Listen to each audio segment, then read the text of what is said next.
afternoon, everyone. Hope everyone is doing as well as possible and taking care of yourselves. I'd like to welcome you all to the Department of Classics and Religion and to the University of Calgary. I'd also like to take this opportunity to acknowledge the traditional territories of the people of the Treaty 7 region of Southern Alberta, which includes the Blackfoot Confederacy, comprising the Siksika, Piikani and Kainai First Nations, as well as the Tsuut'ina First Nations and the Stoney Nakoda, including the Chiniki, Bearspaw and Wesley First Nations. The City of Calgary is also home to the Métis Nation of Alberta, Region 3. So just a few housekeeping guidelines before we start. If everyone other than the speaker can mute their microphones during the talk, that would be helpful. But do feel free at any time during the talk to post any questions via the chat function that you'll find at the bottom of the Zoom screen. And then we can come and address these questions after the talk. And at that time, you will be invited to unmute yourself if you wish to ask the speaker a question directly. So we are delighted to have with us Dr. Kyle Gervais. Dr. Gervais comes to us today as part of the annual CSC Western Tour. And I'd like to take this opportunity to thank those who have been involved in organising the tour. I know our very own Noreen Humble has been very active in organising it, and I'm sure she will be joining us very soon. Kyle Gervais is an Associate Professor of Classical Studies at the University of Western Ontario. His teaching and research focuses on classical Latin poetry and its reception from late antiquity up to the modern day. His books and articles include work on Virgil, Horace, Seneca, Statius, Claudian, John of Garland, medieval pseudo-Ovidian poetry, Maffeo Vegio, and Quentin Tarantino. Today, he will speak to us on reading Virgil, Caieta's cult, Aeneas's ἄχος, and some gaps in the Aeneid from Antiquity to the Beaver Wars. Welcome, Dr. Gervais.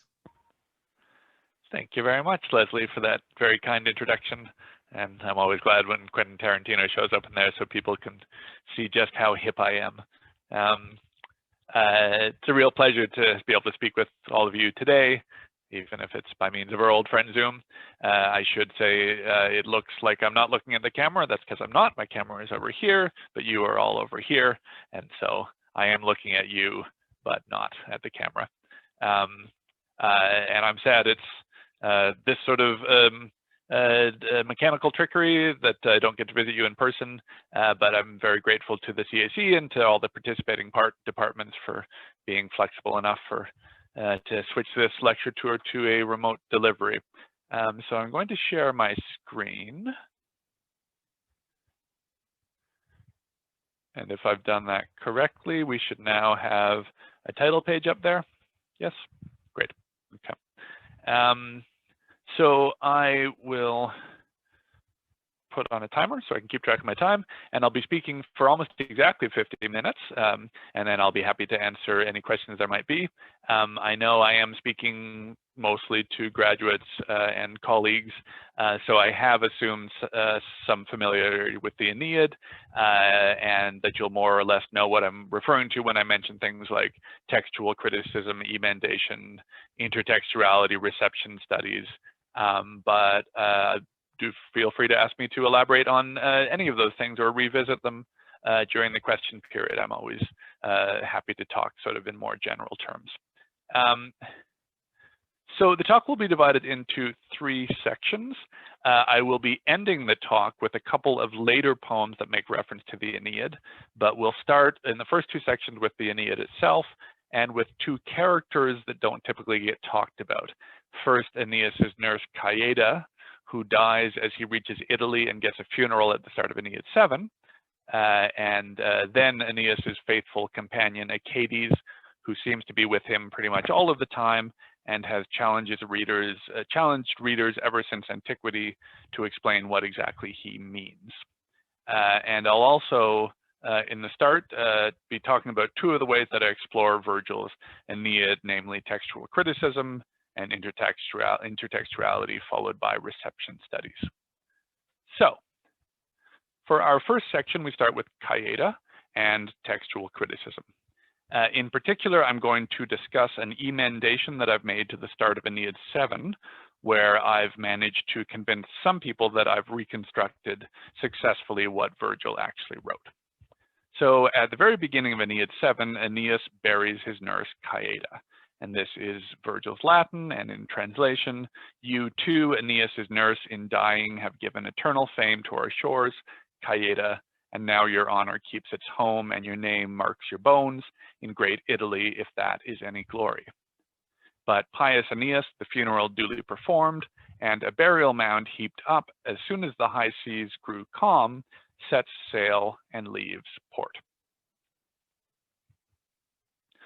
The words I'm focusing on are these here: at pius exsequiis Aeneas rite solutis, but pious Aeneas, the funeral duly performed.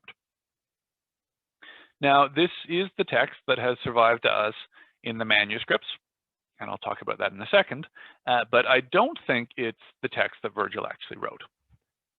I want to pick on the words exsequiis Aeneas. There are four suspicious things about this phrase. First of all, but probably least suspicious, is the fact that exsequiae is a hapax legomenon in Virgil's corpus. It appears only once in all of his texts right here. That isn't really that strange. There are, in fact, 372 words that only appear once in the Aeneid. But I think it's enough for us to at least start paying closer attention here and wondering, why he might use this word. More significant is that in two of the late antique manuscripts on which we base our text of the Aeneid, the Medicius and the Romanus manuscripts, the scribe who copied the text actually wrote these two words in the reverse order and then later corrected them.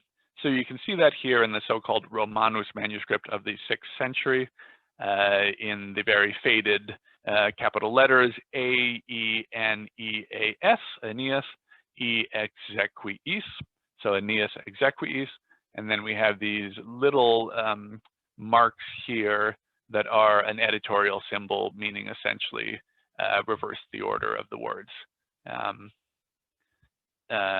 Now, when textual critics see mistakes like this, we tend to pay attention because they could indicate that there's a more significant problem that didn't get fully corrected by simply reversing the words. A third and even more suspicious thing is that Virgil uses the formula pius Aeneas, pious Aeneas, a lot. He uses it 18 times in addition to our passage, and everywhere else he uses it, he puts the two words side by side. Everywhere else except for here, where exsequiis intervenes. So that's a bit strange, I think. But here's the most strange thing. Virgil wrote the word Aeneas a lot, which is not surprising in a poem called the Aeneid. He wrote it 200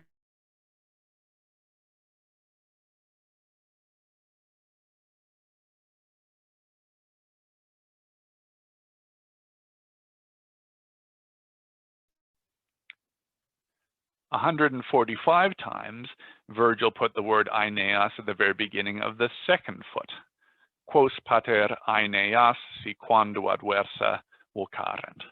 And I should say that I'm talking about the way dactylic hexameter works, ancient metrical poetry, and I would be happy in the question period to sort of explain what I mean by feet and all these sorts of things. Finally, 38 times the word Aeneas appears at the start of the third foot in a line like ac tutum pius Aeneas ad quintiger aevi. And then there's our line. Here, Aeneas starts in the middle of the foot at position 3.5, we can call it. This is the only time out of 238 instances where the word Aeneas starts in the middle of the foot.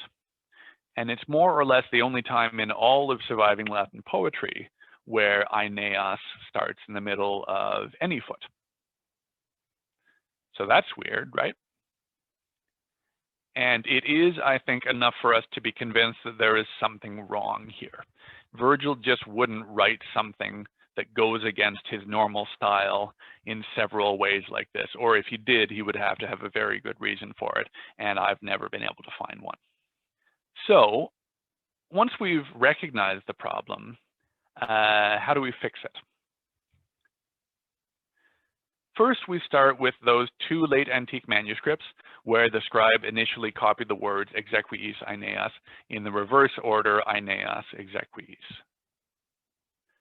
Then you assume that the scribes were actually onto something, that this order actually reflects something more important than just a trivial error. Because with the reverse order, you have the formula pius Aeneas with the words side by side, like they're supposed to be.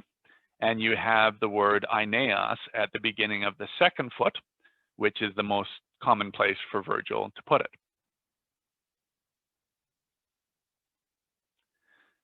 But then your problem is exsequies, because with this reversed order, exsequies, its rhythm doesn't fit at this spot in the line. Its prosody is wrong. The second and third syllable of exsequies are both short, but they occupy the beginning of the fourth foot. So we need a long syllable there. So what we need, because there's nothing wrong with the sense of the line, I think it says what it's supposed to say. What we need is a word that basically means the same thing as exsequiae, funerals, but which fits at this spot in the line metrically. And long story short, I think the word we want is sacra, sacris in the ablative. This is the more general word for sacred ritual. And then our only other problem is that sacris isn't quite long enough to fill in the blank space in the line when you remove the word exsequies. So you just sort of casually throw in a little extra word, iam, which means now. And that is, I think, what Virgil wrote. At pius Aeneas, sacris iam rite solutis. But pius Aeneas, the sacred rituals, now duly performed. Now, how do we know, or how can we argue that this is what Virgil actually wrote? There are various parallels that we can adduce from within Virgil's own Aeneid, from the models that he's adapting, in particular Hellenistic models, descriptions of hero cults in Apollonius of Rhodes' Argonautica and Callimachus's fragmentary Hecale. But most striking, I think, is in Ovid's Metamorphoses, in his own version of the Caieta scene of her death and burial. Here we have this line here, Troius Aeneas, sacris quex more litatis, Trojan Aeneas, and the sacred rituals conducted in accordance with custom. This, with Aeneas beside sacris, Aeneas beside sacris, looks very much like Ovid is alluding to Virgil's poem in the corrected version here, which suggests to me that Ovid, writing very soon after Virgil, had a text of the Aeneid that read Aeneas sacris iam, not exsequies Aeneas. I can talk more about any of that in the question period if you're interested. There are other bits of evidence we can adduce as well. But in any case, as I said, I have managed to convince some people that Virgil did indeed write this. This is my corrected text in the most recent edition of the Aeneid, which is Conti's revised Teubner edition. When you get an emendation published in the Teubner, you're contractually obligated to brag about it. So that's me doing that here. Thanks for your patience.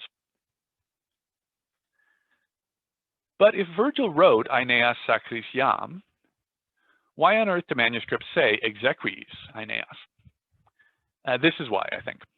Someone was reading the poem back in Antiquity in its correct form, and saw Virgil using the general word sacris, rituals. Our reader wanted to explain that the specific ritual Virgil had in mind was a funeral for Caieta. So he wrote the word exsequies, funeral, above the word sacris. Exsequiae is a pretty common word for funeral in late antique grammarians, which makes it a likely word to use as a gloss for sacris here. Then someone came along and copied this manuscript with exsequies written above sacris and accidentally copied the word exsequies instead of sacris into his text. This is a corruption that is so common that we have a fancy name for it. It's an intrusive gloss. It's when a gloss, an explanatory gloss, intrudes into the text. This leaves us with the text Aeneas exsequies, which is exactly what we read in two of the late antique manuscripts before they've been corrected. But then the rhythm of the phrase is wrong, and so a scribe tried to fix it in the wrong way by flipping the words around to give us exsequies Aeneas. And again, that is exactly the correction that we see in those two late antique manuscripts. So I wanted to spend a bit of time talking about the mechanics of this corruption and how to correct it, in part to remind you that even for a text as well studied and well attested as the Aeneid, the text is not secure in every instance. And in part, I just think this stuff is really fun, so I take any opportunity to get nerdy about textual criticism with a captive audience. But before moving on to the next section, let me spend a minute or two thinking about the broader implications of this correction. Because, right, who cares if Virgil wrote exsequies, meaning funeral, or sacris, meaning rituals? There's not that much of a difference. There is one difference that I think is important. Exsequiae are sort of the standard word for funeral, or rather specifically a funeral procession that any Roman might get, even a humble person like Aeneas's nurse. But sacra, sacred rituals, in the Aeneid are specifically the rituals you give to a very important, well, to a hero who has died and who you are going to subsequently worship as a god, or rather as a local hero. So we can more precisely use the phrase cult rituals to translate sacra. The first half of the Aeneid has several examples of people dying and getting cult rituals. There is the important Trojan Palinurus, who dies and gets a cult at a place in Italy now called Cape Palinuro. There is the important Trojan Maecenas, who dies and gets an elaborate cult ritual at a place now called Misenum. Most importantly, there is Aeneas's father Anchises, who dies and gets very, very elaborate cult rituals and even Homeric-style funeral games, which were understood to be the origin of the Roman Parentalia festival for the dead. And then there's Caieta, a woman and a humble nurse. There is already the implication that she gets a cult because the place she dies is thereafter called Caieta. But if Virgil wrote that Aeneas gave her sacra, cult rituals, then Virgil makes this cult very explicit and invites us to compare the elite Trojan males whose royal names dot the landscape of Roman Italy. Now, what exactly does that mean for Virgil's poems? There are a bunch of different ways to tackle that question, I think. For me, probably the most interesting is the fact that Caieta's cult rituals seem to be alluding to similar rituals for the poor woman Hecale in the poem of the same name by Callimachus. The Hellenistic roots of the Aeneid continue to be a promising avenue for study. But for now, Caieta's cult is at least a reminder that there is room in Virgil's poem, not just for famous male warriors, or even for elite women like Queen Dido, but also for the woman who nursed and rocked and played peekaboo with the little baby Aeneas before he got all grown up and went off to found Rome. So we're going to move on to the second section now. I'm going to take a 30-second break to get a drink of water. I will be back with you in a second.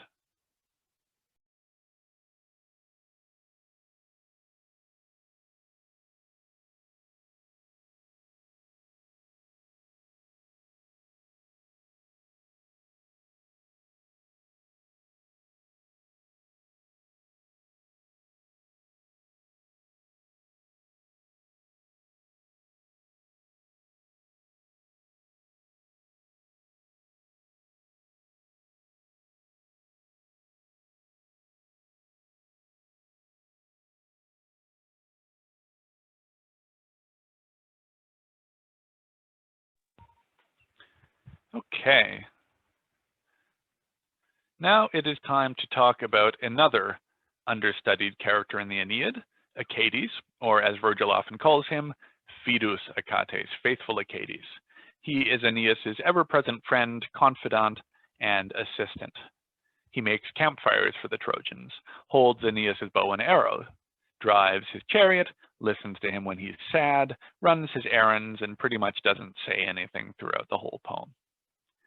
This silent character must mean something, both because he's so closely connected with the protagonist Aeneas, and more generally because pretty much everything in Virgil's obsessively clever poem means something. But what does he mean? Well, we get part, and there have been many, many answers, some quite inventive. We get part of the answer by looking, I think, at the etymology of Achates' name. Modern scholars have paid more and more attention to how Virgil uses etymology to make meaning in his poem. James O'Hara's book, True Names, is the best place to start for that particular topic. Speaking more generally, the etymology of words and names is something that was very important to the Greeks, Romans, and their successors in the Middle Ages, right up through the early modern period. The value that all these people placed on etymology is summed up by the Latin phrase nomen est omen.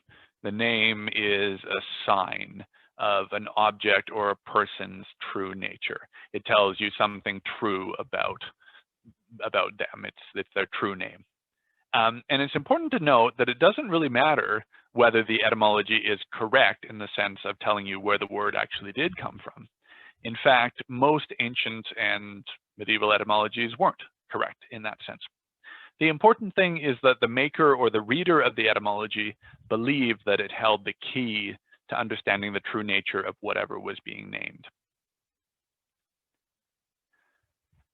In fact, probably my favorite etymology is not correct in the sense of getting where the word comes from in real life. This is an etymology for the Latin word femina, woman. It was in the Middle Ages connected to the Greek word phos, which means light, but later was understood also to mean fire. And the explanation is that women are more lustful than men, which is the opposite of our modern stereotype, right? And so therefore women have more fire in them than men. Now, etymologically speaking, this is completely wrong. Femina actually derived from a Proto-Indo-European root meaning to suck, because women are the ones who nurse babies. But the false etymology tells us something interesting about the beliefs around gender and sexuality among the cultures that created and perpetuated this etymology. So what's our etymology for Achates that tells us something about him or Virgil's poem, even if it isn't strictly speaking correct? The late antique commentary on the Aeneid by Gervais makes a connection between Achates and the gemstone agate, Achates, in Greek. Modern commentators tend to note that there was a river Achates in Sicily, keeping in mind that Virgil names quite a lot of minor characters after rivers. I think both of those etymologies are relevant to Achates in the Aeneid, but by far the most fruitful etymology, which is also mentioned by Gervais, is that Achates comes from the Greek word āchos, which means grief or pain. Gervais's explanation is that Achates, as Aeneas's companion, represents the cares that are the constant companion of a ruler. This is typical late antique and etymological explanations. It turns out that Gervais is basically right about Virgil's intentions. Virgil probably does want us to connect Achates with the Greek word āchos. First of all, the only ancient etymology that we have for Aeneas connects his name with āchos. Aeneas's father is Anchises and his mother is Aphrodite, of course. And in the Homeric hymn to Aphrodite, we get the story of the goddess Aphrodite coming to Anchises in the wilderness to have sex with him. And at the end of the poem, Aphrodite gives a prophecy that she will give birth to a great hero, and he will be named Aeneas because of the terrible pain, as in mental anguish, that she felt because of having sex with a human. Terrible pain in Greek is ainon, āchos. So there's our āchos, but the real connection is with Aeneas's name is, of course, the adjective ainon. The second part of the phrase, āchos, doesn't really correspond with anything sonically in Aeneas's name.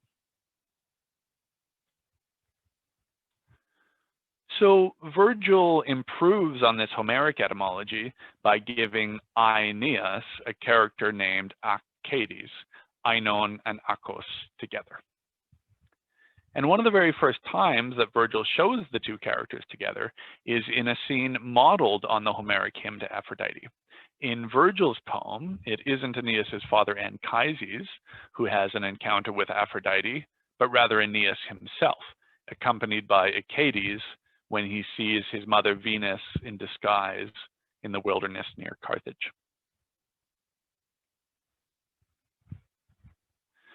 But Virgil gets even more meaning out of this āchos etymology, because another great hero from the Trojan War had a name that was etymologically connected with āchos, and that's, of course, Achilles. We have evidence that Callimachus, at least, explained that Achilles was named Achilles because he was an āchos tois Iliousin. He caused pain, āchos, to the Ilians, as in the Trojans, by attacking them. So Aeneas is connected to Achilles by the idea of āchos, pain, and Virgil emphasizes that connection by giving Aeneas a companion named Achates. And Virgil spells out that connection even more clearly a little after Aeneas and Achates meet Venus near Carthage. After this meeting, Aeneas and Achates travel to Carthage itself and look at some scenes from the Trojan War on the Temple of Juno. Aeneas saw the battles of Ilium depicted in order and the war which fame had now spread through the entire world. The sons of Atreus and Priam and Achilles terrible to both. Aeneas stopped and said through his tears, "What place, Achates, what region of the world is not now full of our toil?"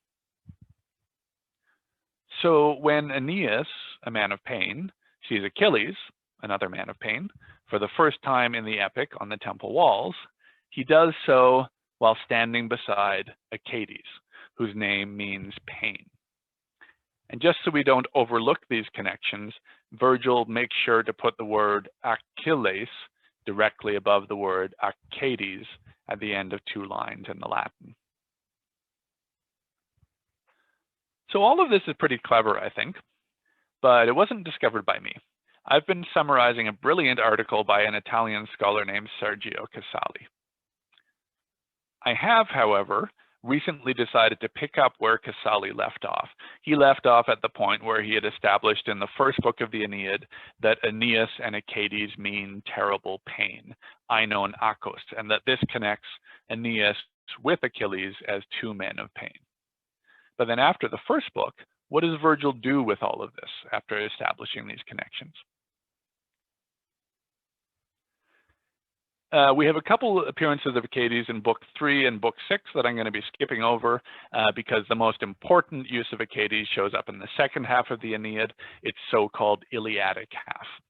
The connection between Achilles in the Iliad and Aeneas in the second half of the Aeneid are, of course, well known, but the specific role of āchos in that connection has not really been explored to my satisfaction. So in the Iliad, Achilles and Hector are on opposite sides of a war over Helen. Hector kills Achilles' close friend Patroclus. This drives Achilles nearly insane with grief and anger, or more specifically, as Homer repeatedly says, with the emotion āchos. Achilles slaughters a whole bunch of people before finally killing Hector. Similarly, in the second half of the Aeneid, Aeneas and Turnus are on opposite sides of the war over Lavinia. Turnus kills Aeneas's close friend Pallas. This drives him nearly insane with grief and anger, and I think we are meant to understand these emotions as āchos. Aeneas slaughters a whole bunch of people before finally killing Turnus. So then, the specific ἄχος that links Aeneas and Achilles together as men of pain is the ἄχος that they feel after the deaths of their close friends, Pallas and Patroclus. And again, Achates helps to signal this link. So here we're in the middle of Aeneid, Book 8. Aeneas and Achates have traveled to the place in Italy that would eventually become the city of Rome, and they've met with King Evander, father of Pallas. Aeneas and Evander discuss an alliance. Aeneas is accompanied by Achates, Evander by his son Pallas. Evander agrees to the alliance, and as a pledge of his new faith in Aeneas, he sends him away with his son Pallas to go fight Turnus. This is the moment when Pallas steps into the role of the hero's sidekick, Patroclus, and when we start to understand how Aeneas is going to play the role of Achilles in the upcoming war. And at this exact moment, when Evander entrusts Pallas to Aeneas, we get a passage that names Aeneas, Achates, Anchises, and Venus, which are all the names you need to make a reader think back to the Homeric hymn of Aphrodite and its etymology of Aeneas as a source of ἄχος. As Evander finished speaking, Anchises' son Aeneas and faithful Achates held their gazes fixed, thinking many hard things in their sad hearts, but then Cytherean Venus gave a sign in the clear sky to cheer up Aeneas, sort of deceptively. So I think Virgil is basically saying, look, I'm going to retell the story of Achilles and Patroclus with Aeneas and Pallas. And Aeneas is going to feel ἄχος in exactly the same way as Achilles did. And this all makes sense because Aeneas is named for terrible pain. And we know this because of his buddy Achates. But we're going to stay with this very complicated passage a little bit longer. The line of Latin that has Aeneas and Achates together is Aeneas and Achilles et Fidus Achates, Anchises' son Aeneas and faithful Achates. This is very, very close to two lines of Greek from the Iliad that also start with Aeneas being named Anchises, Anchises' son. And these are the only two times in the Iliad when Aeneas is given the patronym Anchises. The first line is when Aeneas and Hector are fighting side by side to try to capture the body of Patroclus after Hector has killed him. Aeneas Anchises kai faidimus Hector. The second line is a bit later, when Achilles is now fully in the grip of Áχος for the dead Patroclus. And here Achilles is attacking any Trojan he can find, including Aeneas himself. Homer gives us a showdown between Aeneas Anchises kai Deus Achilles, Anchises' son Aeneas and godlike Achilles. So at this very complicated moment in the Aeneid, when Virgil sets up the correspondences between the story of Achilles' Áχος and the upcoming story of Aeneas' Áχos, we get a reference not only to the etymology of Aeneas from Áχos in the Homeric hymn to Aphrodite, but also to specific moments in the middle of the Iliadic story of Achilles' Áχos.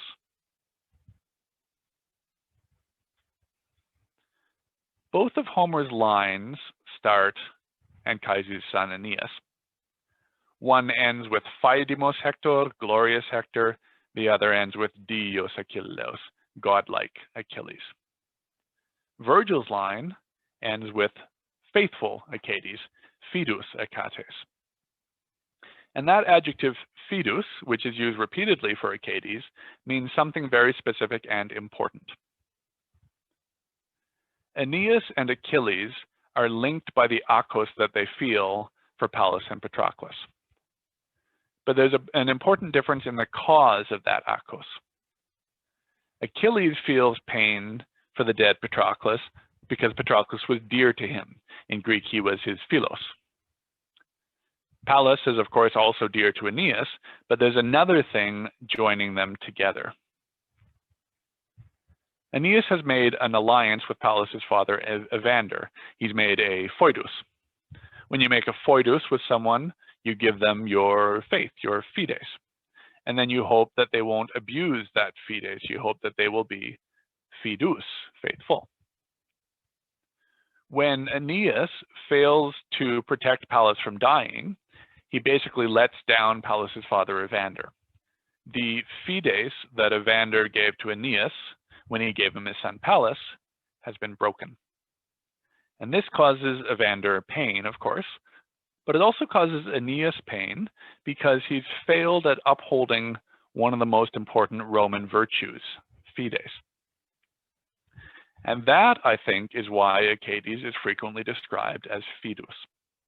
He doesn't just symbolize the link between Achilles and Aeneas in the ἄχος that they feel for their friends. He also shows us that Aeneas's pain is particularly Roman. It's the pain you feel when you let down your friends or your allies, when you aren't able to keep your fides. So I'm going to move on now to the last 20 minutes of my talk, but I am leaving out a lot of interesting tidbits about Achates. In particular, I think that Achates is present at the very end of the Aeneid when Aeneas kills Turnus, even though Virgil doesn't name Achates explicitly. I think he's there, I think he's hiding in the famous memorial of fierce grief, Saevi Monumenta Dolores, that Aeneas confronts when he sees Turnus wearing Pallas's sword belt. And I think that Achates' shadowy presence at the end points out another way that Aeneas and Achilles' ἄχος is different. And I would be happy to talk about that in the question period. But for now, we will move on to the third section. And again, give me 30 seconds for a drink of water. I will be right back.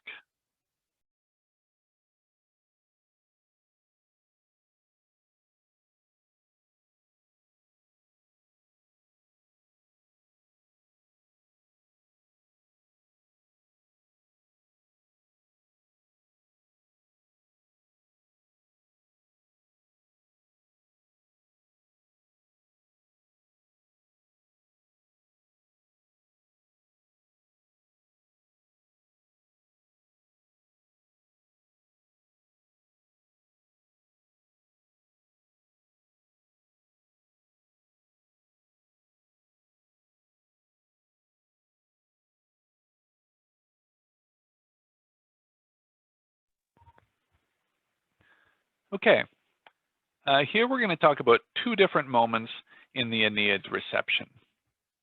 One of the recurring themes in the reception of the Aeneid, to my mind, is filling in gaps that Virgil left in his story. Whether it's scenes that Virgil passes over quickly, or parts of the myth of Aeneas that Virgil doesn't narrate, or ideas that aren't fully explored, or as we'll see in my first example, lines of the Aeneid that Virgil literally left unfinished. The Aeneid was, until pretty recently, the most important work of pagan literature in the European tradition. And it was typically felt to either be one of the best things ever written or the best thing ever written. T.S. Eliot could still declare it the classic of all Europe in the mid-1900s. So how on earth do poets coming after Virgil deal with such an imposing classic, such an imposing predecessor? I think they very often look for gaps or invent them and then fill them in. So we'll start with filling a literal gap. There are, as some of you may know, 58 so-called half-lines in the Aeneid. And I should say I didn't know there was 58 until I looked them up. I did have to count. These half-lines are presumably connected to the fact that Virgil died before he was able to make his final edits to the Aeneid. But we don't really know the details of why he left these particular lines unfinished, or how, or even if he planned to finish them. Some of the half-lines are quite satisfying exactly as they are, and it could well be that he was planning all along to have a few striking short lines throughout his poem. But of course, poets writing after Virgil started to think of these half-lines as one of those Virgilian gaps that they could fill in. And they found a bunch of clever ways to make a reference, make an allusion to a half-line, and then complete it. And in a handful of places, they even found a clever way to basically say, get it, Virgil's line was unfinished, and I've finished it here. This is something that this is a project I've begun with my colleague Neil Bernstein, and there's some very interesting poetic gestures that we've been looking at. I want to tell you about my favorite example. This one comes from Ovid's Fasti. Here, Ovid is telling us the origin story of the Roman goddess Anna Perenna. And he explains that she was originally Dido's sister, Anna. Ovid tells us that after Dido's death, Carthage was invaded and Anna was forced to flee into exile. She sailed around the Mediterranean, basically recreating the story of Aeneas fleeing Troy and sailing around the Mediterranean before reaching Italy. One part of Aeneas's journey, which is how the Aeneid starts, is being on course for Italy when a storm blows him off course and wrecks his fleet on the shores of Libya. This is Virgil's text.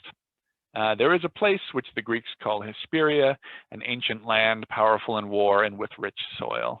Enotrians lived there, but now the rumor is that a later people called it Italy in honor of their leader, Italus. This was our course. There's the half line, hic cursus fuit. This was our course when a sudden storm came up and eventually blew us to the shores of Libya. In Ovid's Fasti, Anna experiences a similar storm that blows her off course, and Ovid describes the lead up to the storm in very similar language to Virgil. There is a little countryside near the fish-filled stream of the stony Crathis River. The natives call it Camiri. This is somewhere in Italy. Now here comes Ovid's reference to Virgil's half-line, illuc cursus erat. Anna's course was towards that place. And then Ovid completes the line. And Anna was no farther away than 9 slingshot lengths of the place when a sudden storm came up and blew her off course to a different part of Italy.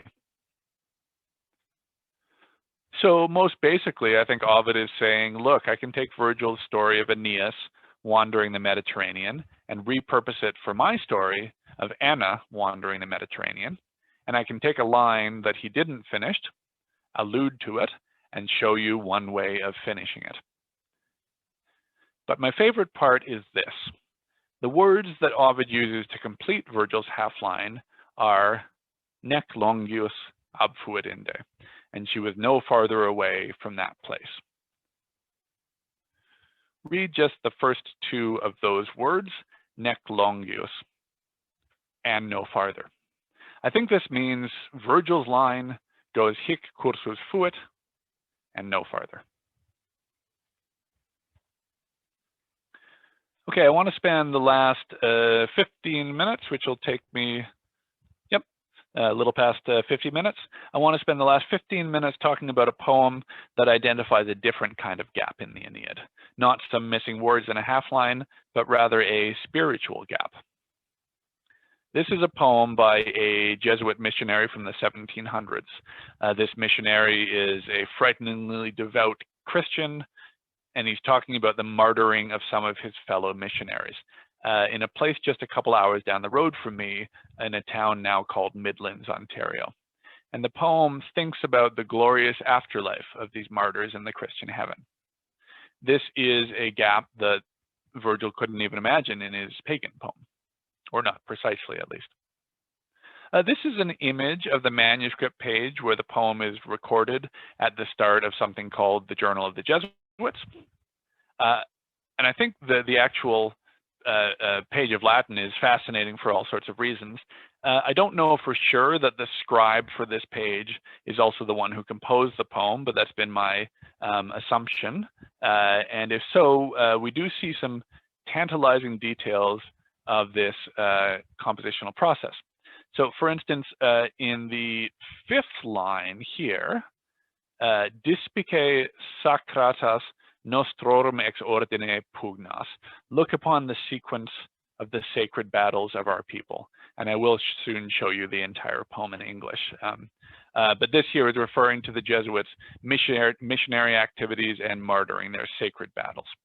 And we'll see in a minute that this adapts Virgil's description of the temple of Juno at Carthage, which shows Iliacas ex ordine pugnas, the sequence of Trojan battles. But our scribe, and I assume the author, originally called the battles not sacratas, but crudelles, bloody. If you look closely, you can pretty clearly see crudelles under there. Did the scribe change his mind after writing the poem down and to decide to focus on the holiness and not the bloodiness of the Jesuits' martyring? Or is this an edit that he wants us to see? He wrote crudelles and scratched it out on purpose so that he dramatizes in the act of quote unquote correction the hidden holiness of the missionaries' bloody martyring.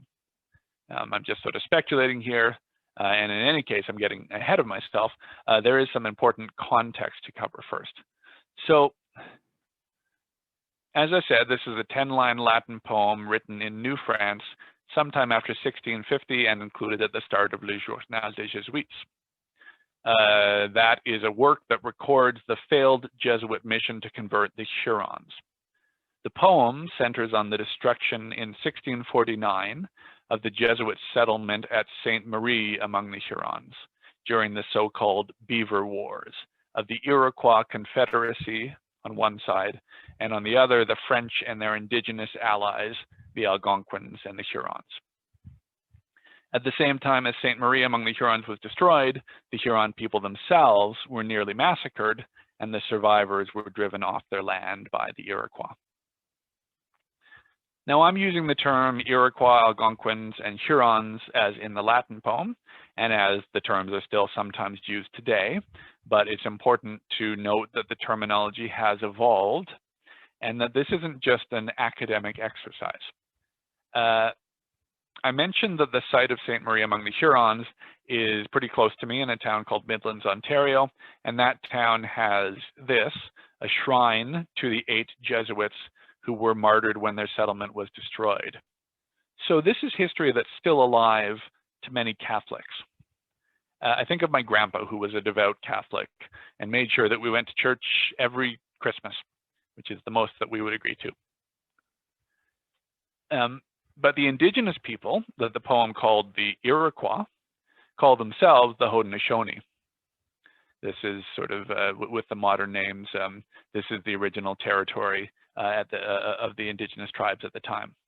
And the Iroquois call themselves the Haudenosaunee, and when I acknowledge the land on which I live and work and from which I'm speaking to you today, I acknowledge the traditional territories of the Anishinaabe, Haudenosaunee, Lenape, and Attawandaron peoples. And the history is, of course, still alive to these peoples as well, in a particularly painful way. The Hurons, now also called the Wendat, among which the Jesuits made their settlement at Sainte Marie, had a population of between 20 and 40,000 before European contact, but after contact were nearly decimated and were displaced from their land by a combination of disease and war. So this is unusually sensitive material for a Latin literary scholar like me to be playing around with. And I always want to keep in mind that the perspective I'm getting in this short poem is very much the Jesuits' perspective. But with that in mind, because we're talking about the reception of the Aeneid, I want to focus on how the Jesuit poet makes that happen. So this is the 10-line poem in English. If there was ever a time for you to hear the chronicles of our labors, evening in heaven would close up and put an end to the years before I could relate all the details, starting from the very beginning, as in the story of our suffering is a long one. In line 4, is there any place on earth so full of labors like ours? Look upon the sequence of the sacred battles of our people, the wars that fame has now spread through the whole world. Mangled limbs and bodies burned in fire. This is a reference to the martyring of the 8 Jesuits, which by this time had already been made famous in Europe.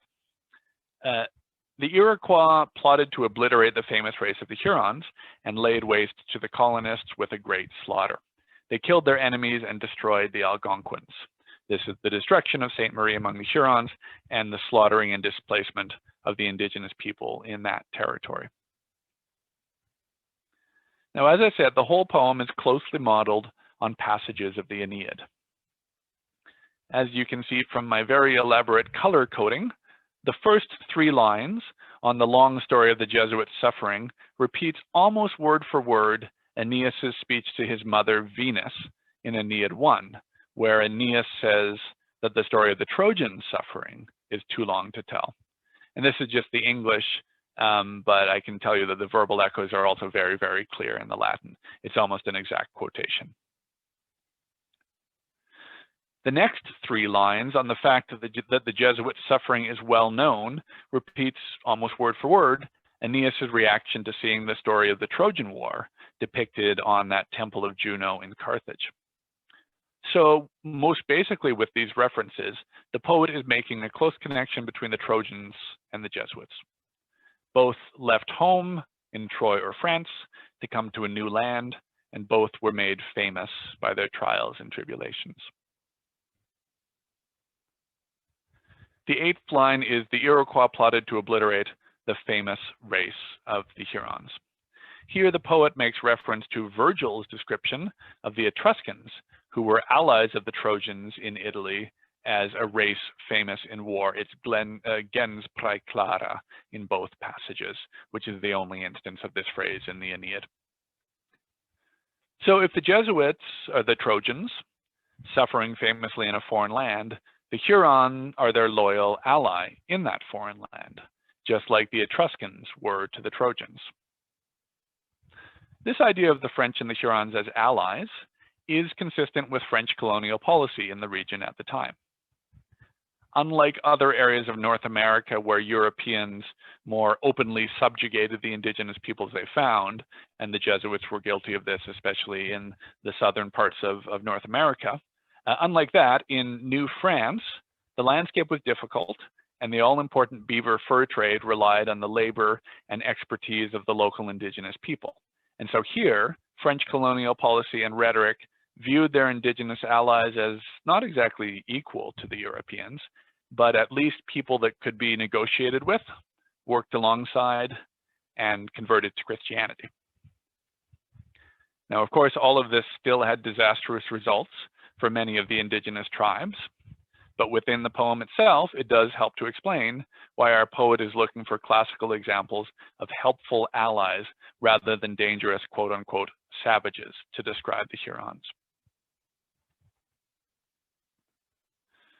But the most important line in the poem, in terms of what the poet was trying to communicate, is line 7. This is his description of the torture of the Jesuits martyred by the Iroquois.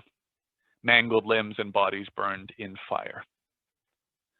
The line is built up of references to 2 classical poems, in this case, not the Aeneid. The first is mangled limbs, laceros artus. This phrase appears in Ovid's Metamorphoses, during his grotesque description of Hercules' death as he's slowly burnt by a poison robe that he had put on. As Hercules tries to tear the robe off, his skin sticks to it and peels away from his body so that it bared his laceros artus and his huge bones. The second reference is to bodies burned in fire in our poet's Latin, ambustaque corpore flammis. This adapts a phrase in Lucan's epic on the civil war between Caesar and Pompey. Here, after Caesar's victory at Pharsalus, Caesar is begged to let the losing side bury their dead. They don't even need to have separate funerals, he's told. He could let the bodies be burned in a single fire, urantur corpora flammis. Caesar refuses. The point of each of these 2 references can be found in what happens after the mangling of Hercules' limbs and the denial of the funeral pyres. Hercules suffers horribly as he dies, but his reward, once his human body has been burned away on a pyre, is to become a god in heaven. Similarly, the denial of funeral rites to the Pompeians doesn't really matter, because Lucan tells us that soon enough there will be a universal conflagration, a universal pyre that will burn the entire world. the poet is talking about the idea of, in Stoic philosophy, of an apocalyptic end to the universe by fire. Hercules' deification and this Stoic apocalypse are pagan ideas, but they both easily translate to the Christian ideas of a martyr rewarded by sainthood and the final apocalypse, in which the souls of the faithful will be brought up to heaven. So I think our poet is using pagan classical material to make a point central to his Christian worldview.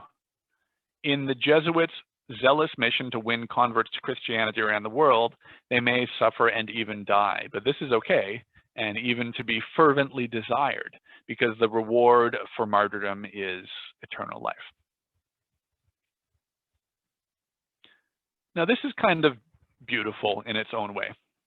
Our Jesuit poet, who was thinking about the horrible torture and death of several of his Jesuit brothers, as well as the utter failure of a mission to which he had dedicated his life, leaving his home in a strange land for New France.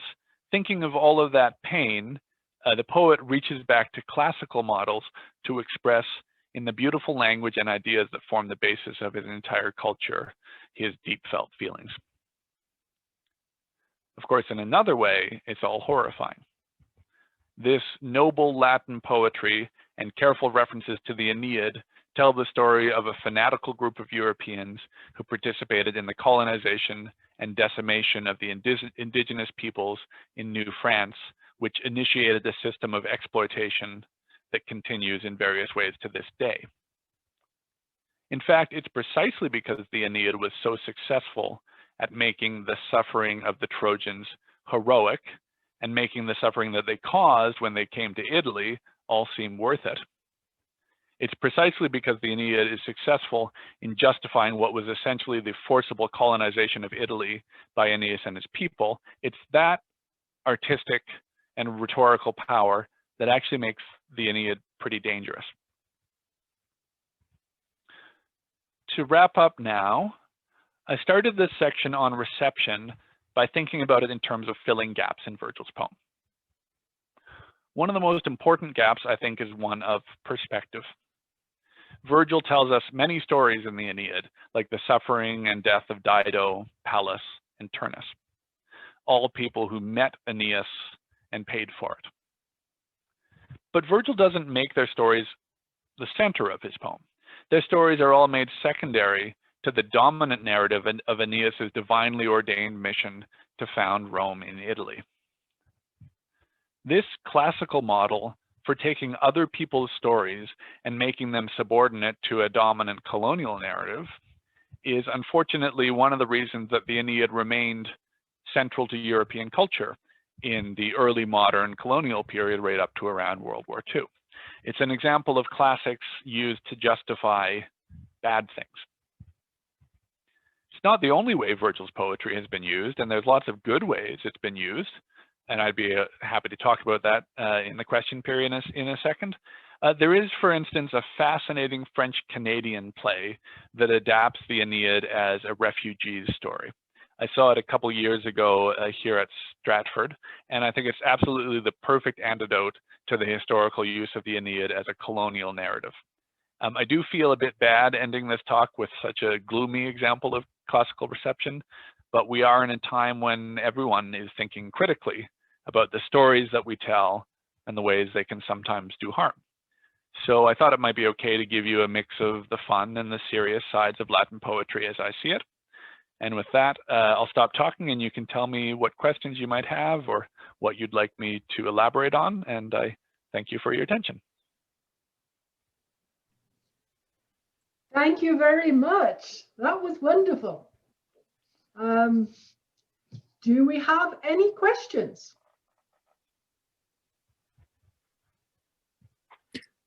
You can use the raise hand feature, or you can just unmute yourselves. Hi, Peter, you have a question. You said you'd tell us about why Aeneas and Achilles' ἄχος is different if we asked you. Do you want to tell us? I did, and thank you for taking the bait. So I mean, I think one of the basic differences is the implication of fides and all of it, which, to my understanding of the Iliad, is not really what's going on there. I'm reasonably convinced that so by the time we get to the finale of the Aeneid, Achates has been showing up kind of throughout, and every time he shows up, he represents pain in some way. And in the second half, he consistently represents the Áchos that brings Aeneas close to Achilles. When we get to the finale, the very famous finale, Aeneas has wounded Turnus. Turnus is begging for his life. One of the models for this, of course, is Achilles' final victory over Hector when he wounds him in Book 22. The other important model is the supplication of Achilles by Priam in Book 24. And in the one case, Book 22, Achilles gives in to his Áchos, kills his enemy.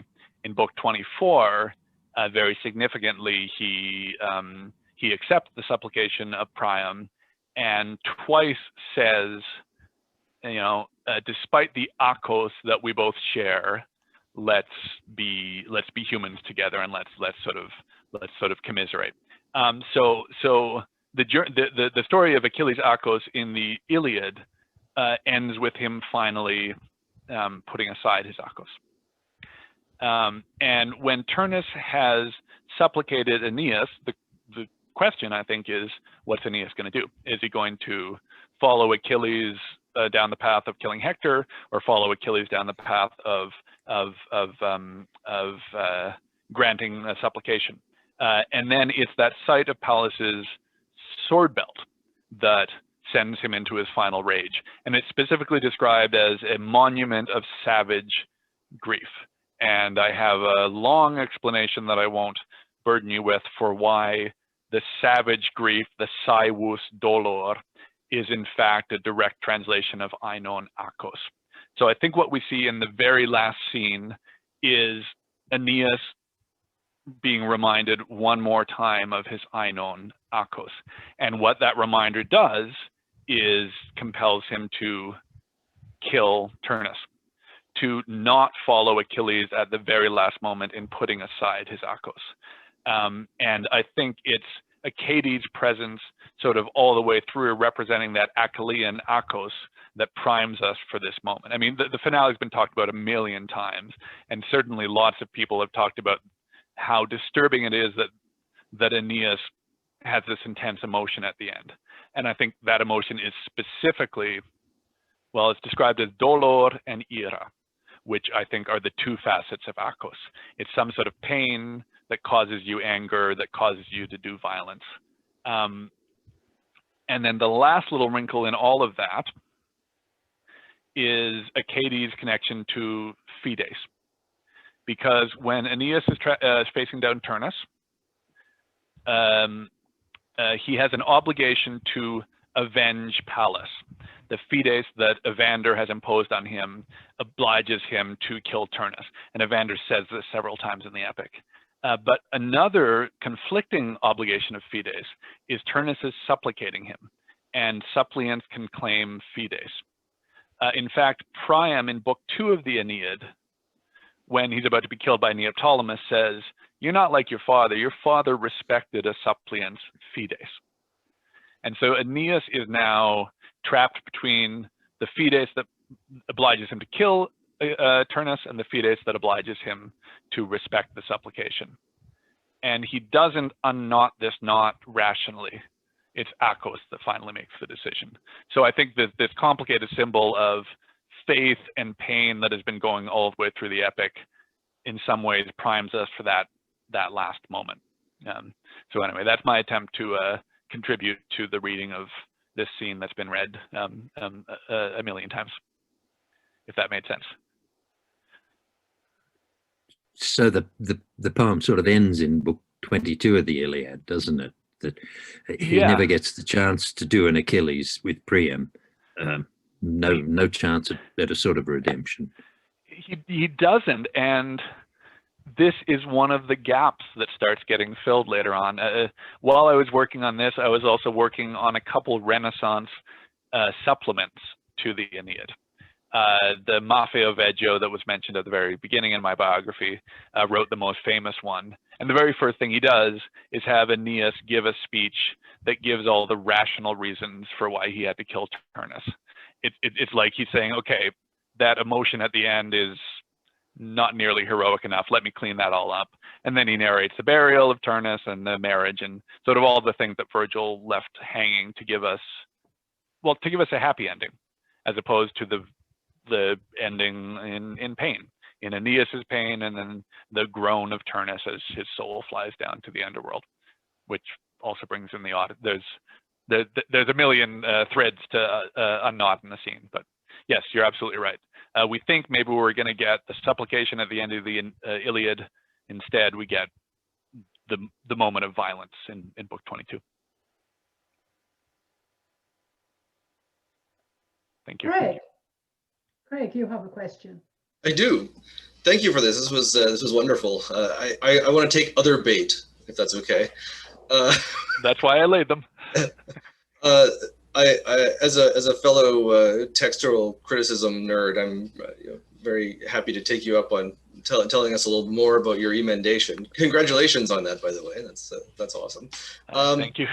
I wonder if beyond the sort of technical rationale that you give for the emendation, you found some sort of contextual justification, given that this is a very significant turning point in the Aeneid, where Virgil's changing into this more colonial narrative.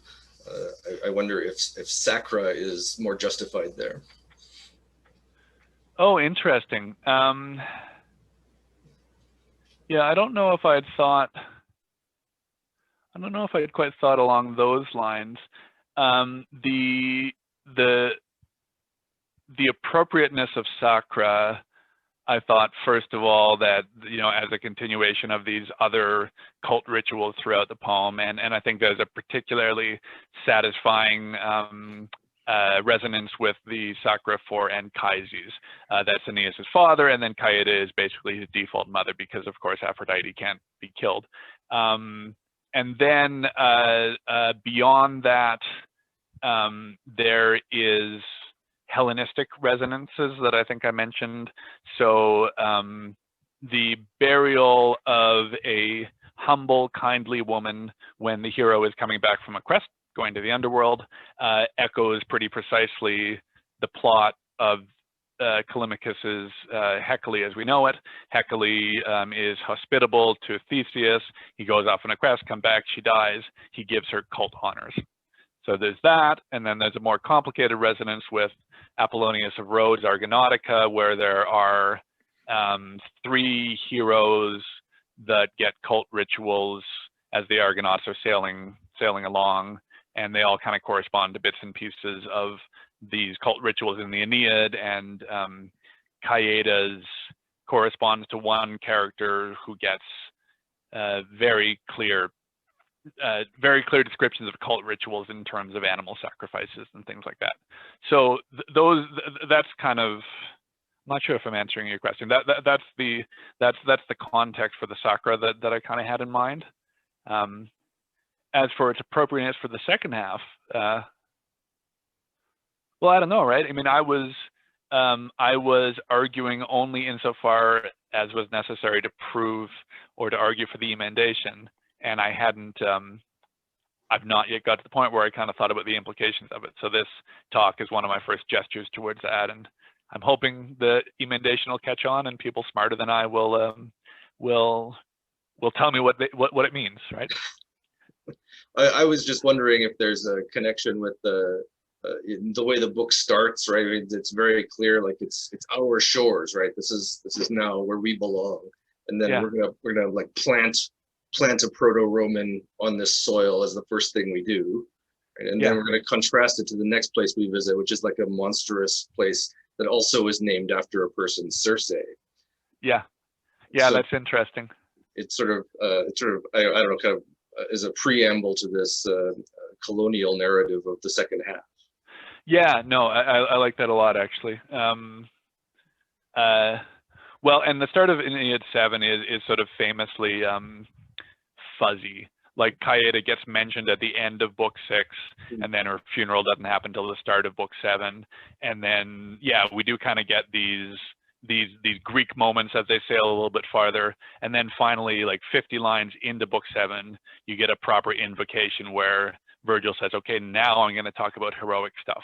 Right. So it's all, so I don't think there's a simple way of sort of characterizing all of that. And of course, he'd be drawing our memory back to earlier moments where Aeneas planted his flag at Cape Pellinuro and Misenum.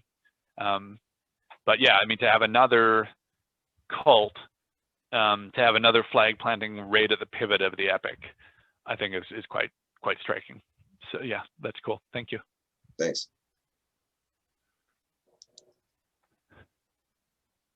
Do we have any other questions?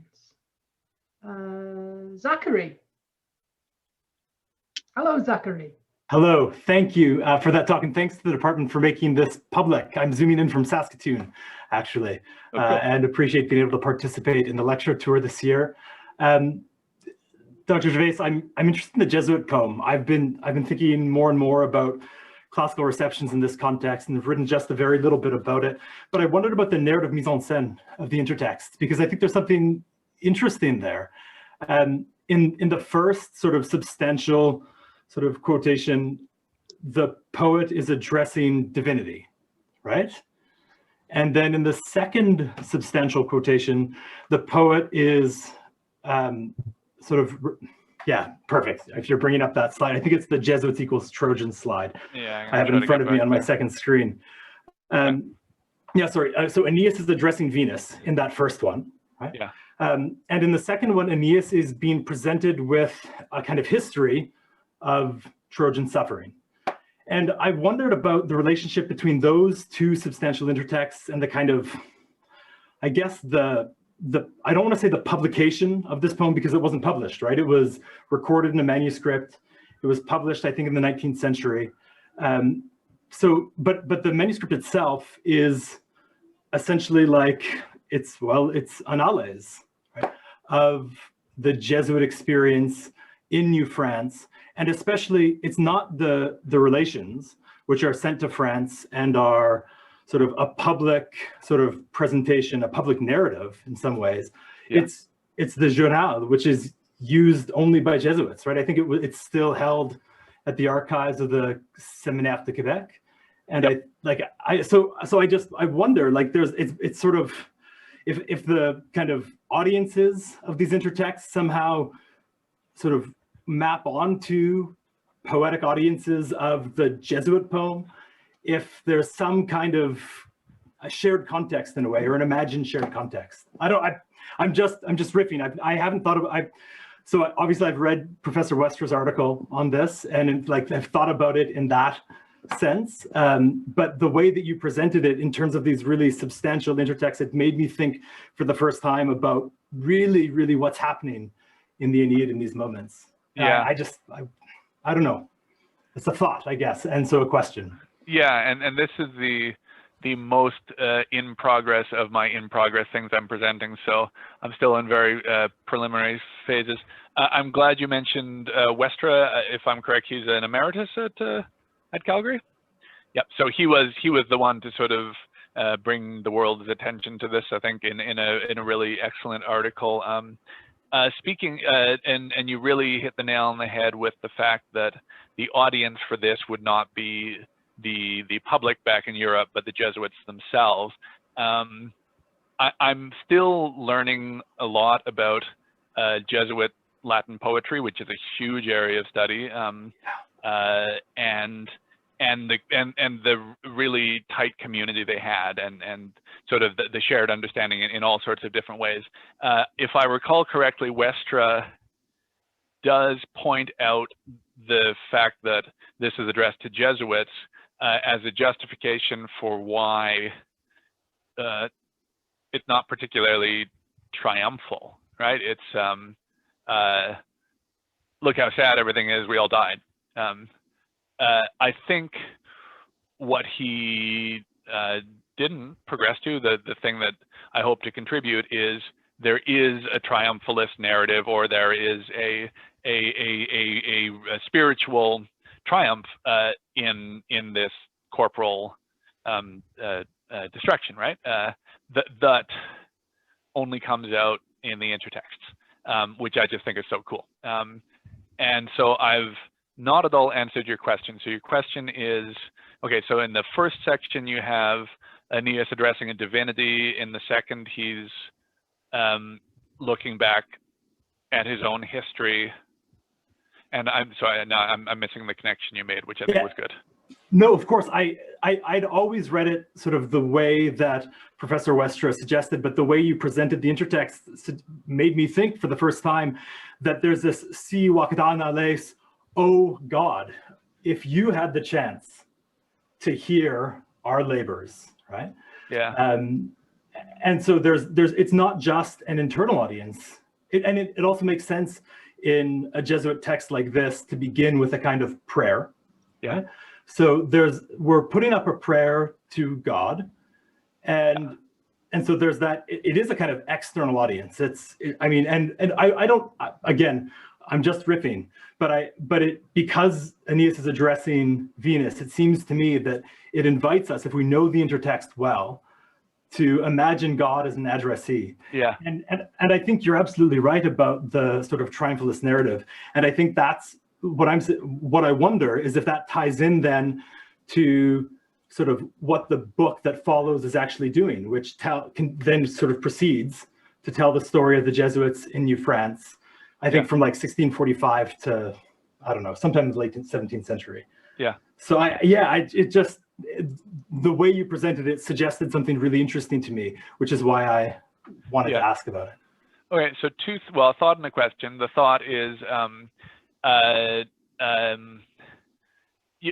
Jesuits were in the Jesuit relations were addressing people back home for financial support, but Jesuit epic and Jesuit sort of literature in general is to recruit and to shore up the faith of all these Jesuits, right? Because if you need more martyrs, you need to sort of educate them in this, or I would say indoctrinate them in this system. So to have that sort of powerful address to the Jesuits itself is really important. My question is, yes, so Aeneas is addressing a goddess, Venus, but I wonder if the equation between Venus and the Christian God is a little complicated. And the only reason I ask that is because off the top of my head, the other Christian reading of Venus I know is in a medieval poem when Venus represents the devil. And Venus is complicated because Venus is the goddess of lust, but she's also the goddess of creation, and this is something I think they would know. So, oh gosh, I don't know, but the the potential salacious or even demonic elements of Venus are tricky, but Venus is appearing to Aeneas as his mother, as his creator, and so. Yes, I do hope someday to write an article on this, and I'm taking mental notes of all these things because I think, and that's not even something I had even thought of. That's okay. Yeah, you're getting me thinking. Interesting. Thank you.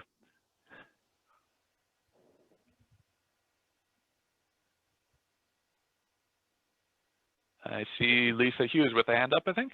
Yes, Lisa. Great. Thank you for a wonderful talk. I was just wondering if we could just go back to the sacra for a moment, if I may. I was just curious, so thinking about cultic rituals on the one hand and promotion of hero cult on the other, but I'm just wondering about what your thoughts are in terms of thinking about sacra within the context of late Republic and early Rome and familial obligations, and particularly how it might relate to Aeneas's role with his wet nurse. Yeah. That's something that I hope people more expert than me can educate me on, because and I had a vaguely similar question in one of the earlier versions of this, where they were sort of, well, the basic question was, what can you tell me about cult rituals for women in this time period. And actually, honestly, I don't know. I got as far as, okay, in the Aeneid, sacra is what you do when you have a hero cult. And the textual critic in me said, check, good enough. So is there, can you enlighten me on that? Not to turn the question around on you, but. Yeah, well, I'm just thinking of Cicero, for example, from a legal perspective, of when he is talking about or distinguishing between the sacra publica and the sacra privata. And then the sacra privata is those obligations that are associated with burial and the ritual cult. Again, with burial, but particularly through the lens of perpetuating family memory. Okay. And then, because again, Ovid takes it up, does he not, with an epithet as well, right? For the wet nurse. Oh, I don't remember. Sorry. Okay. Yeah. I'm not sure what my response to that is. What? So, I mean, well, you're right. So Caieta is part of Aeneas's household. Mm-hmm. And then, but that also comes, so the really complicated thing for me to understand this passage is, I think Virgil does, as he always does, have an eye on like contemporary Roman life, but he's got a bigger eye often on earlier literary depictions of these sorts of things. And so I was seeing a lot of Homer and a lot of Hellenistic cult in this too. So I don't know how that influences the mapping on to Roman sort of cult ritual. But this would be, this would be the most private of this, well, other than his father. And you can actually kind of divide it up that way. He gives sacra to Maecenas and Palinurus, who are part of his tribe, I guess, but not, direct members of his family. I'm not sure. Someone must have talked about this. Someone must have written about this that I just don't know about, or maybe not. Especially if until a couple years ago, Caieta wasn't getting sacra at all. So yeah. No, but it's opening up some doors, I think. That's for sure. There we go. That's other people need to go and explain what this means now, please. Okay, thank you. Thank you. Do we have any other questions? Did Zachary already ask a question? I see Craig waving his hand. Go ahead, Craig. Okay, hopefully it won't throw me out this time. I think actually putting my hand up made everything go haywire. Anyway, I was actually really fascinated by your idea of the of your Jesuit poet making that correction in a sort of faux manner, right? Making a purposeful error that could be amended with purpose or with force, right? Yeah. I noticed that there's another correction in line 2. What happened there? Do you? Yeah, let me get there and then we can talk about that one. If I recall, okay, yeah. So, okay, 2 things are going on here. He's saying if we had time to talk about our labors, the evening would close up, the annos would close up the years before I could describe them all. I don't think I was able to figure out what's written under there. I think we have a D at the start. Looks like a D, yeah. But I don't know what the word would be. And I don't know. Okay, so I'm gonna have to think about that. The other thing going on though is in his almost direct quotation of the, I know what's going on. Okay, I figured it out. And this is interesting then. Okay, so in the Aeneid passage, Aeneas quite sensibly says, if I told you the story, evening would close up the day, DM, before I could tell you the whole story. And this must be DM that he wrote originally. And he's corrected it to annos because presumably the story is so much longer that it would close up the whole year, although I don't know what that means. B, as was mentioned, this journal is writing annales, basically. So it might be a bit of a reference to that. And so either he just sort of wrote DM to do a direct quotation, thought better of it, or, and I'm imagining a very, very playful scribe here, he wanted to really point out that difference, that our suffering are so much more horrible than the Trojans, and in the context of this analytic journal, that is not the day that's relevant, but the years. And I'm not sure if everyone's going to agree with me that scribes do this sort of thing, but you know, I mean, this is someone probably who has seen lots and lots of handwritten manuscripts with lots and lots of corrections and thought about it as a thing you can play with. I think I've seen it in some medieval literature as well. So thank you. Yes, you're welcome.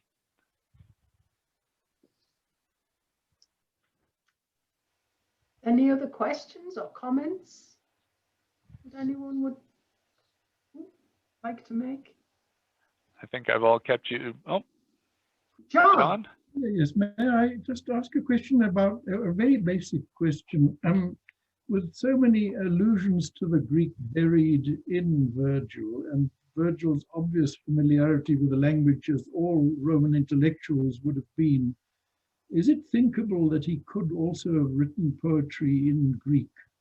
And might there have been a reason why he wouldn't? I'm asking that within my background, scientific background, where Greek is the language of philosophy, mathematics, and astronomy right through in the Roman period, but not in literature. Is there a reason why it's been displaced by Latin, other than perhaps making his literature popular? Well, I mean, Latin had established itself as the language that could write poetry from the early Republic, with people like Aeneas and Naevius who knew their Greek very well and started by, especially in Naevius's case, translating like the Odyssey. So there was a long tradition of that by this point. So I don't know if it's something I've ever thought about. My sort of flippant reaction was, that's just what you do when you're a Roman writing poetry. You write it in Latin, like has, you know, Latin has been good enough for all of these people coming before me, so I'll keep doing that. I don't know, and I don't know if anyone knows if there's been speculation as to whether he had some Greek poetry that just didn't survive. I mean, certainly by the time you're writing the Aeneid, which Augustus is encouraging it to be sort of the national epic, you want to write that in Latin, because that's your language, and that's how you'll sort of reach a broader audience. And then there's always, you know, even in this period, there's the complicated relationship with Greek, right? I mean, we know that they write wonderful literature and we're so deeply reliant on it, but I don't know, if you start writing in Greek, maybe you become one of those lazy, effeminate, suspicious sort of Greeks, right? And if you have ambitions to national Roman status, you got to use that language. So whereas in astronomy you'd keep on writing in Greek, like Claudius Ptolemaeus, who was Romanized. Now, why is that? I mean, I guess there was a perception that Latin is not a flexible enough language for, or subtle enough language for. It's just a question I had. Oh, yeah. Well, I don't have an exact answer for you, but it's now you've made me wonder if we have a whole Greek Virgilian corpus that just never survived. That would be fun. Oh, thank you very much. Mm-hmm. And thank you for connecting up so nicely with the with Virgil of a 16-year-old schoolboy, namely myself. Oh, lovely! My pleasure.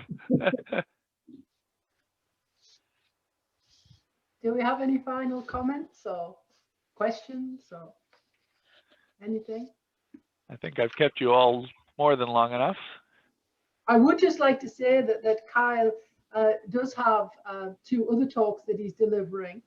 I don't know whether the other universities have made them available, but you are speaking on reading Ovid, I believe, on Friday, and reading Statius next Wednesday. So perhaps if people wanted to hear more and wanted to look on the sites of the U of A and Manitoba, they could probably hook up with your coming talks. Through the miracle of Zoom, right? Through the miracle of Zoom, indeed. And if you're not able to find it, you're more than welcome to send me an email, and I can make sure you get connected to the relevant link. So, yeah. Perfect. Thank you. If no one else has any comments or questions, then I think it just remains for us to thank Dr. Gervais for a wonderful talk, and to commiserate with him that this was probably not the tour that he envisioned. But thank you anyway. This was wonderful. Thank you so much. My pleasure. It was a real pleasure to get to speak to you like this and have some very insightful questions. So thank you very much, everyone. Thank you. Have a good Take evening. care, everyone. Yeah. Bye-bye.